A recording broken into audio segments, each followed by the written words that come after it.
Good morning, Brian with Grand Roofing, bringing you a quick video inspection of a job I was at, or house I was at. They called about a leak, I don't know, a week or two back. I was actually inside the house looking from in the attic due to the snow all over on the roofs. I wasn't able to get on the roof at the time. Just if you haven't seen the video, I'll plug a card in up top here, but let's do a quick inspection of this roof now that the snow is mostly off of it. Show you what I thought was wrong with it, and actually now I can confirm what was wrong with it. Maybe get a little learning lesson out of this if you're new to roofing, if you're a DIYer looking at doing a roofing project. We'll go over some flashing, some techniques, how this style chimney works, what you can do, and just kind of learn from this. So let's switch the camera around and get going in it. I apologize if you can't hear that well. We're supposed to have a really windy day today. It's not too bad yet. But anyway, from the video, I was inside the attic looking in this area. There's a nice rotted spot right here. Let me back out the camera a little bit.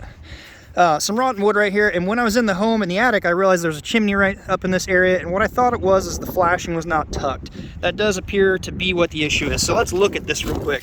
Where two shingles come together, if you look right here, actually forget the two shingles coming together, just look at the hump. You got a bit of a hump right here, and my thought was, given the fact that the rotten spot was primarily right below the chimney, no wider than the chimney sides, I thought that they didn't flash this. So looking up under here, if you lift the shingle up, lift it up a little bit, you should see the flashing flange on top of a row of shingles, and of course you don't see it. The hump is primarily about right here. It terminates right in that area. This shingle here should have gone under that. The reason for that, any rain hitting the chimney, running around the chimney and any sides, coming down the flashing needs to get out onto a shingle. If the shingles simply go over it and it's not tucked at all, it will run off the flashing onto your roof deck. At that point, the only thing protecting your roof is your last defense is the black paper, synthetic paper, ice and water, whatever material you have kind of covering your roof deck. That is it, and that is not good. Then it can follow in any bad tear spots, cracks, bad laps, wrong laps, nail holes, whatever. You don't want that. It needs to be tucked under. So let's talk about this style chimney first. Since this home is empty and being renovated, if they are switching out the furnace and they're going to put a high efficient furnace in, they can completely remove this. It'll be two PVC vent pipes coming up. They can run it up on the backside out to wherever their unit is. And if it's on the roof, you can actually put a standard box vent because they don't get hot. I'm sorry, not box vent, a pipe flashing. It's going to look similar to that one right there. But if you're not, and you're keeping this low efficient, the pipe gets hot, it's a metal pipe. You still can remove this chimney if the customer wants to pay the additional money and put a B-vent flue pipe in. So if assuming everything was repaired on the roof deck and you're putting a B-vent flue pipe in, it needs to be able to adapt to it, the right size and everything. You'll have a flashing that goes on the roof. You'll have a rain collar that goes around the pipe to cover it. And then the pipe itself, as well as the cap, so no rain goes into it. I will say a lot of the times we've had to do that, it can be a pain in the butt trying to find the right manufacturers that adapt to what's in here. Typically, they don't always fit. It's kind of a pain, so just FYI on that. You want to make sure you have good, adequate weather, so if you have a hard time finding it, you can track it down and you're not up against the weather pouring in, so just keep that in mind. Your typical best bet is to get in touch with an HVAC company. They're going to be able to get their hands on a lot of it. A lot of it is kind of wholesale, and you can't just go to an HVAC place and get it for licensing reasons. Anyways. So back to the way this style chimney works. Switch camera around. This type of chimney, I don't think they even make them anymore. It's kind of like an embossed, pressed brick look. Years ago, they used to be like white mortar and red brick. They're just paint flaking. They're crap chimneys, honestly, in my opinion. There is a two-piece flashing to them, and then the case of the chimney itself, and then the pipe where it comes up. The pipe will typically adapt under the baffles down there. It'll center over it, cover it up, and you got a decorative part. But the flashing is what we're concerned of. So on this style chimney, the two-piece flashing, the bottom one needs to go on first. It looks kind of like a U. It will shove up around your pipe and your hole. Your shingles need to go under that flashing. Shingles on top a couple. And then it's just the reverse side. There's a top piece of flashing that comes down. It needs to overlap that. If you have them backwards, water's going to run right under. So it has to pour out from high to the low, and then from the low piece of flashing has to pour out on top of a shingle. That's the whole reason this has gone bad. The rain hitting and going around the roof, around this, if you got any parts or the caulking is failing, it's going down. I mean, they're relying heavy on this caulking, keeping the water out. But if you look over on this side, you can see there's completely a hole where the shingles are cut around it. The water coming down this side here, some of it's going to trickle in here. It's going to get under the shingles, come off of that flashing flange and onto your roof deck. And that is why this spot right here is rotting out and needs to be repaired. It would have been an easy fix if they would have just tucked under there. Not an easy fix. It wouldn't have caused the problem if they would have just tucked under it, but they didn't. So the flange itself, just so you're you have it, well, I can't really do that. I'm not going to edit this video. From the manufacturer, it's actually bent upwards, so there's no penetrations or protrusions. The water's on there, it's going to follow a lip down and eventually off if it's tucked the correct way. And then when your next one comes, you can tuck shingles under. I try to get them under that part when the next one comes down. So if the flashing flange on the top terminates right here, I would put this shingle on, flashing flange, and then hide it with this one, just to help. If anything comes off of that flashing, it's going to come onto the top of this shingle. It's not necessary to do that. It's just good practice, my opinion anyway. And then on the back side right here, I just happen to notice there's a keyway right here with another one kind of right there. That's another area water could be trickling in under this. You don't have a lot of water gathering above it, but it is possible to get in right here. Then again, it's under your shingles, eventually working its way off. What is an easy mistake to make, causes a lot of damage. Now this needs to be all flat barred out. Remove any of the rotten wood in the area. That rafter right there looked to be a little bad, so sister on a piece of lumber to make it rigid, stiff. Put your decking back on, dry it in. New shingles tuck under.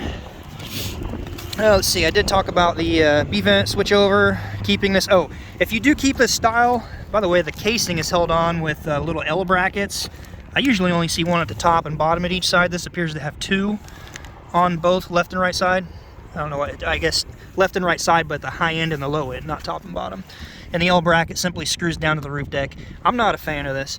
If we ever do have a chimney like this, we're gonna re-roof and the customer does not want to pay to have it replaced, on the back side we do add a piece of coil stock, so it'll go up on the roof, it comes down and will bend a nice angle to match this and come up a good 4 inches or so.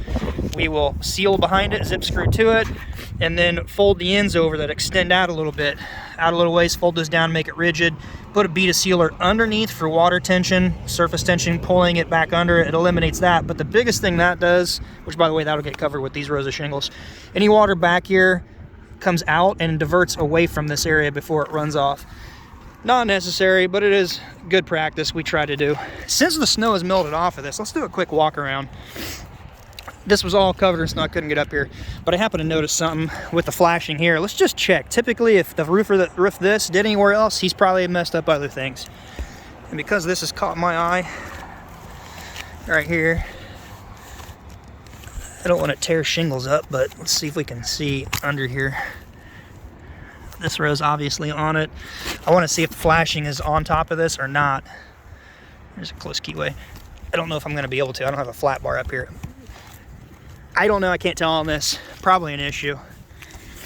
Let's look at this down here. I believe in the attic this is even disconnected. It should be connected. Yep.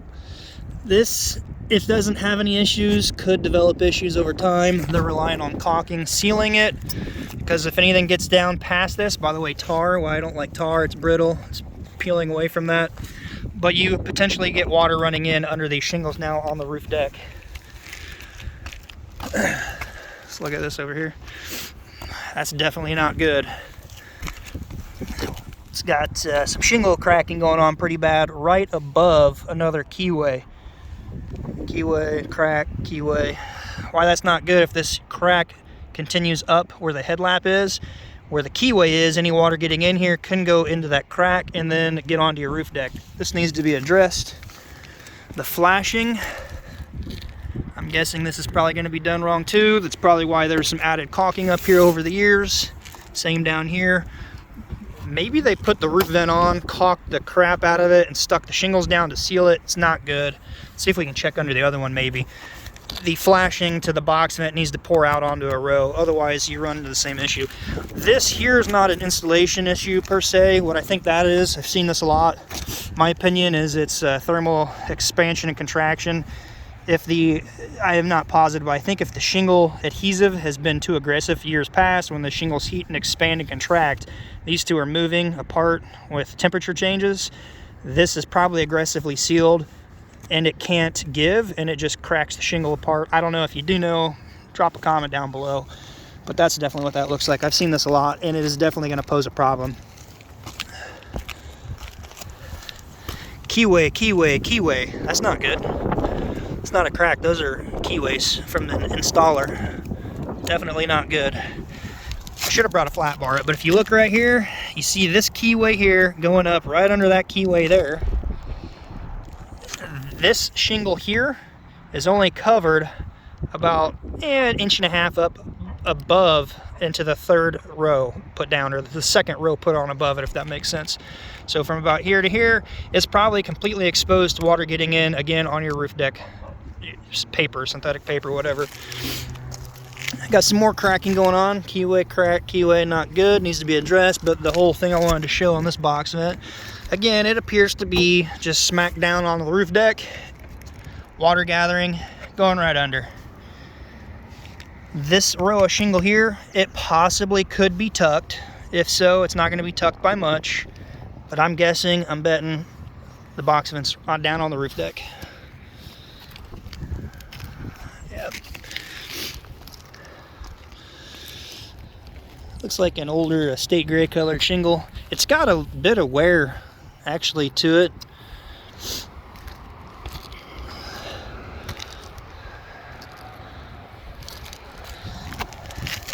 Some ridge vent lifting up. Pretty old. Deteriorating a little bit, but that's not good. I'm gonna call this guy and let him know what I'm finding up here. The whole thing's racked in. I'm not a fan of it, but you can see some more cracks developing.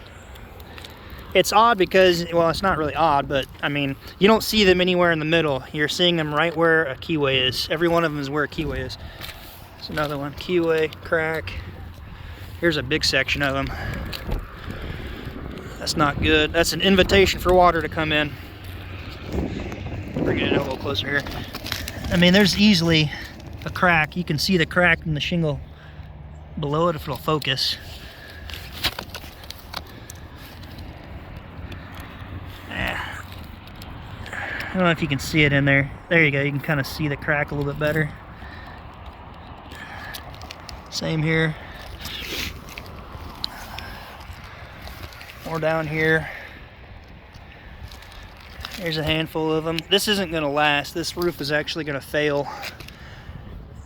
I know the person that bought the home, so they don't know the history or age on the roof, but I'm going to have to let them know this stuff is not going to be good. It's not a very big section. Could you rig it? Yeah. You could goop some black stuff up here. You could shove some flashing under it, but it's not the right way. If this is going to be a long-term investment, I would recommend them actually just plan on replacing the roof. They're not going to want to hear it. Let's jump down here and just see if I can see anything down here. And I'm also not a fan of doing this. Not that it's wrong, not that it's bad. We'll typically run under a little ways, put the ridge vent on, and then run over the edge, or put a few pieces of ridge cap out here and run your ridge vent all the way over, just so it's uniform. But we don't like to just run up like that. Gives an area where bugs and things could get in. And if you don't close off that top center piece, they can go into the attic there.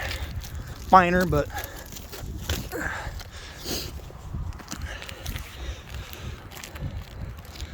let's check some other stuff here. It does have step flashing, but I see a big gaping crack right here where they're actually just completely short and missing a piece of ridge cap, or I'm sorry, not ridge cap, missing a piece of step flashing there. Yeah, got a gaping hole right there too. I'm not going to go down in all that to check any further. I don't want to go for a ride.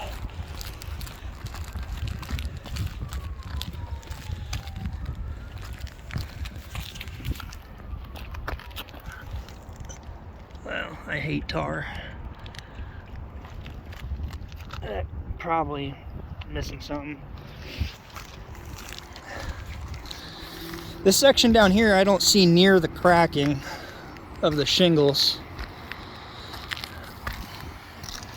But again, if I were a betting man, I would say these are not tucked either. Boy, look how spongy this is. I don't know if the camera can show it, but it's spongy.